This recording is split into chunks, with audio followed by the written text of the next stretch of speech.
Hey y'all, I have a message for people in therapy or seeking therapy.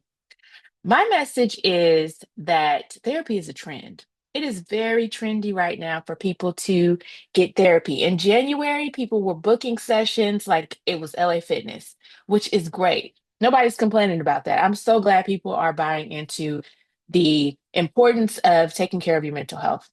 Keep doing that. But for real, do it for real. Like people show up sometimes in therapy just wanting to book the session and telling people that they have therapy and they have a therapist, but they're not doing the actual work. The work extends to after the session. There's exercises to practice after the session so that you get better at, making small changes or big changes.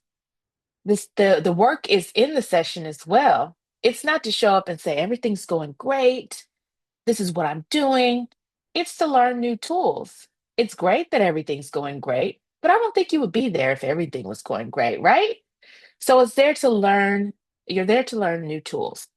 And practice those tools outside of the session. One of the things that always tells me that somebody is actually ready for therapy is when they make sure they have that time and that space for the session.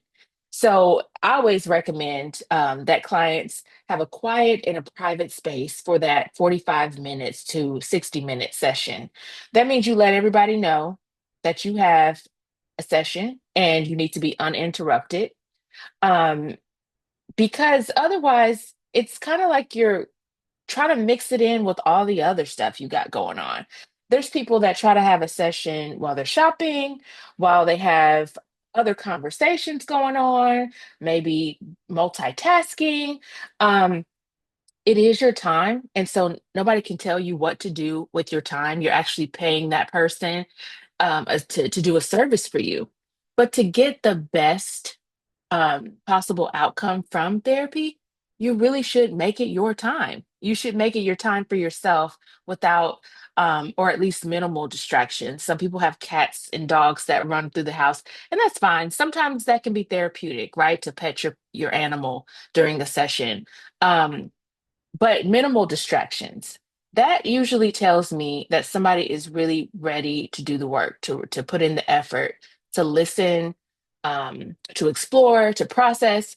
And it's hard to do that when you have all these distractions around you. So, um, therapy is definitely a coping strategy to manage all the stuff that we have going on.